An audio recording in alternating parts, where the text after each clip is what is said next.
along with me in your book. You will know it is time to turn the page when you hear this sound. Oh, let's begin now. Dory was a baby blue tang fish. She lived with her parents, Jenny and Charlie. But Dory was not like other fish. She suffered from short-term memory loss. Dory's parents tried to help her with her memory, but nothing seemed to work. One day, her parents taught her how to play hide and seek. Her parents hid while Dory counted. But Dory quickly forgot about the game. When her parents came out of their hiding spots, Dory was sad that she had forgotten again.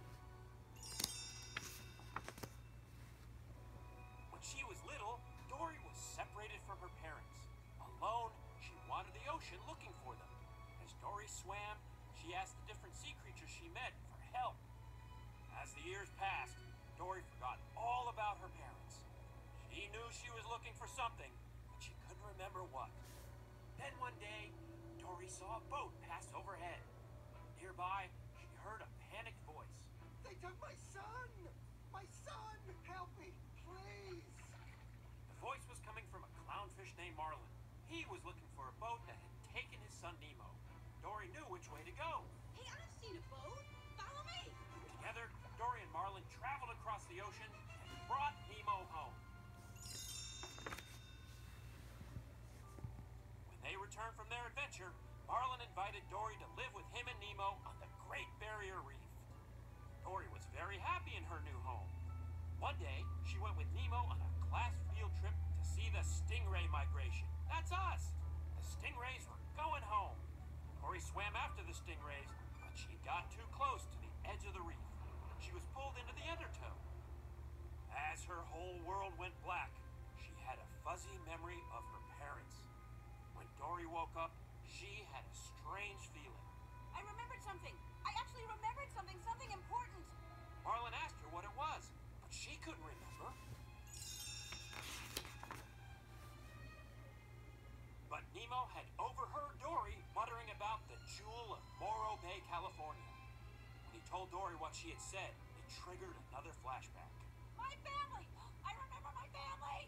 They're out there somewhere. Let's go. We have to go. Dory raced off, but Marlin pulled her back. No, Dory, California's all the way across the ocean. How come every time we're on the edge of this reef, one of us is trying to leave? For once, can't we just enjoy the view? Dory looked at Marlin sadly. Please. All I know is that I miss them. Do you know what that feels like? Marlin remembered how much he had missed Nemo when he was gone. Marlin sighed. I know what that feels like. He and Nemo agreed to go to California with Dory. With the help of Marlin's sea turtle friend Crush, the trio soon made it across the ocean. When they got to Morro Bay, Dory swam around shouting for her parents. A group of hermit crabs tried to shush her, but they were too late. Dory had woken a giant squid. The squid chased the trio and grabbed Nemo, but the squid lost its grip, and the friends were all flung into a nearby kelp forest. As Marlin comforted Nemo, he lashed out at Dory. Go wait over there and forget. It's what you do best. Upset, Dory went to find help. Suddenly, she heard a voice. Dory swam to the surface, calling out to Nemo and Marlin. Guys, I found help. Marlin and Nemo caught up with Dory just in time to see a pair of hands grab her and take her away in a boat.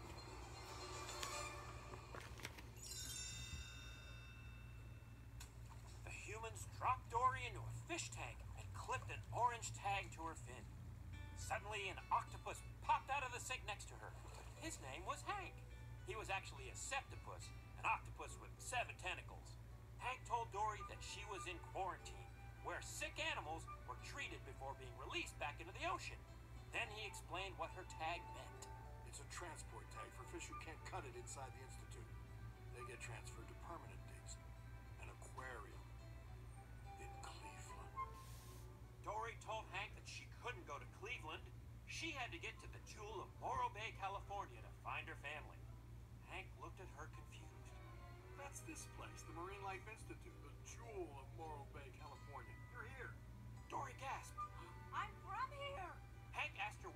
she was from, but Dory couldn't remember. The octopus offered her a deal. If he helped Dory find her family, she would give him her tag so that Hank could go to Cleveland in her place. Dory agreed, and the pair took off.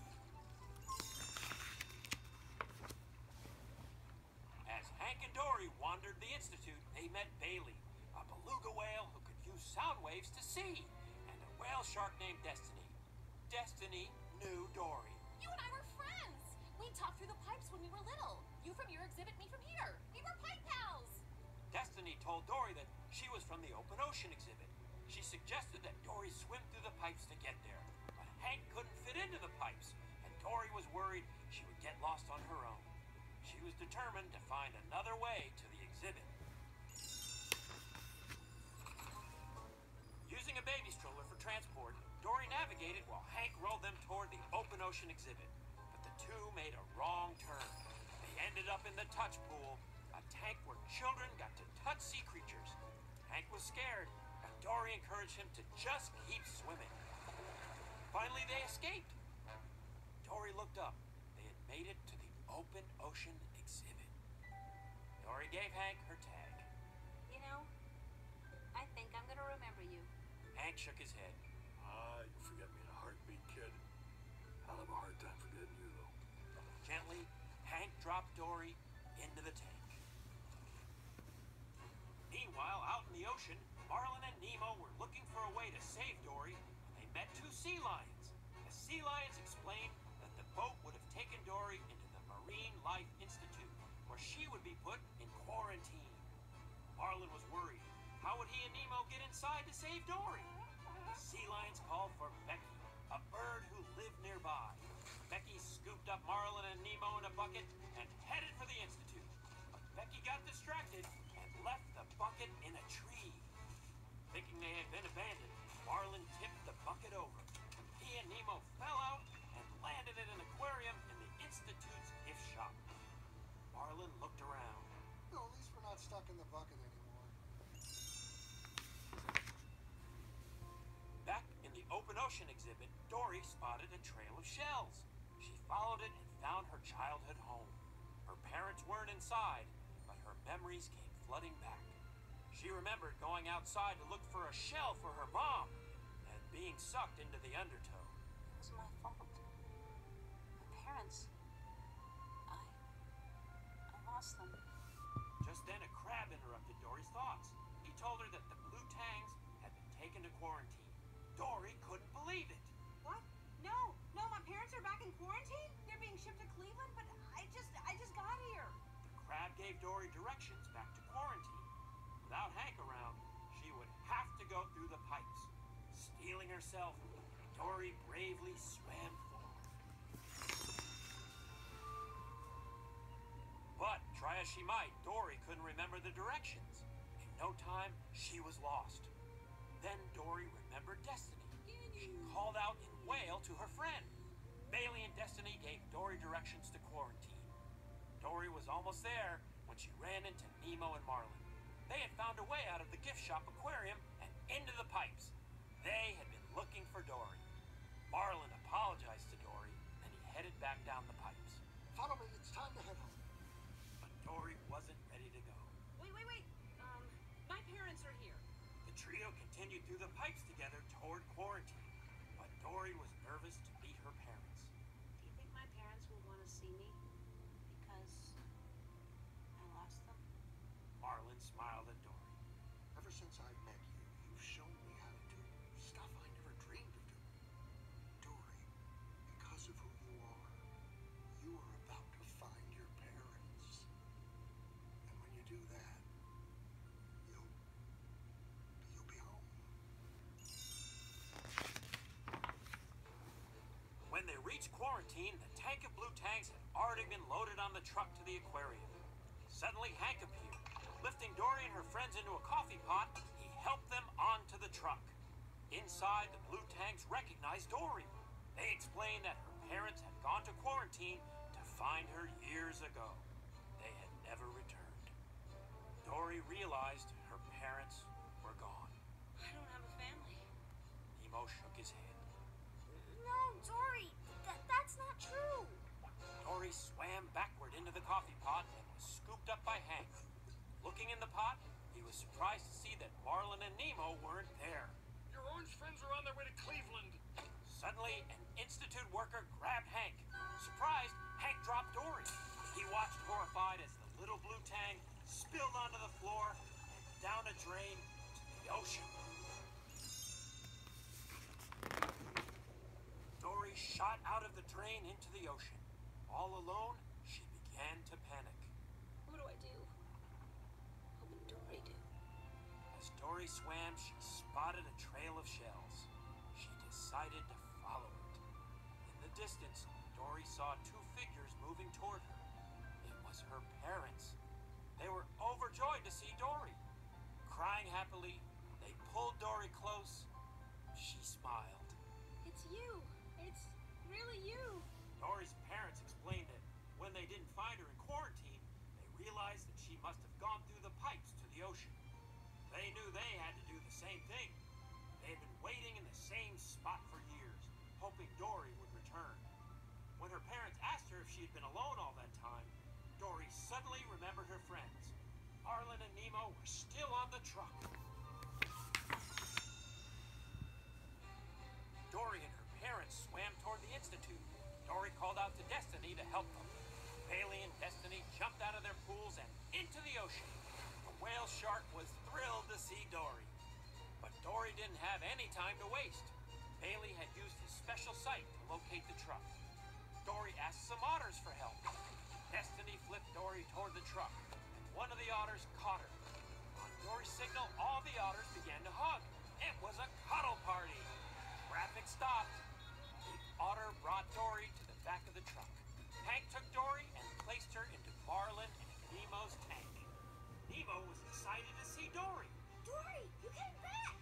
Dory smiled at him and Marlin. She couldn't leave her family. Suddenly, Hank knocked on their tank. The fish had to find a way to get back to the ocean before it was too late.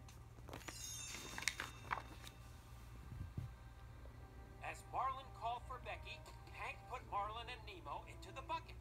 Hank had just picked up Dory when Becky swooped in and grabbed the bucket.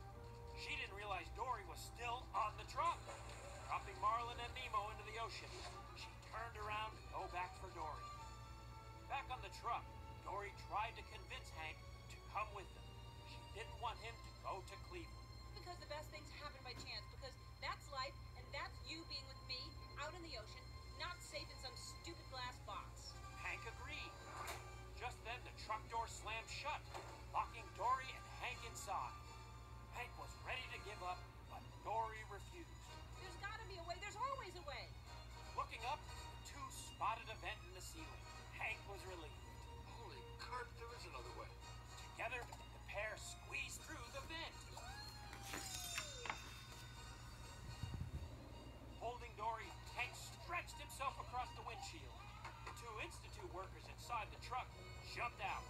Hank took the driver's seat and set Dory in a cup. He steered while Dory navigated. Dory knew they had to get back to the ocean. Nervously, Dory looked at Hank. She was going to ask him to do something crazy. He smiled. I'm okay with crazy. Together, they drove the truck off the road and into the ocean. Dory, Hank, and the rest of the fish fell into the ocean where Dory's friends and family were waiting. They were free.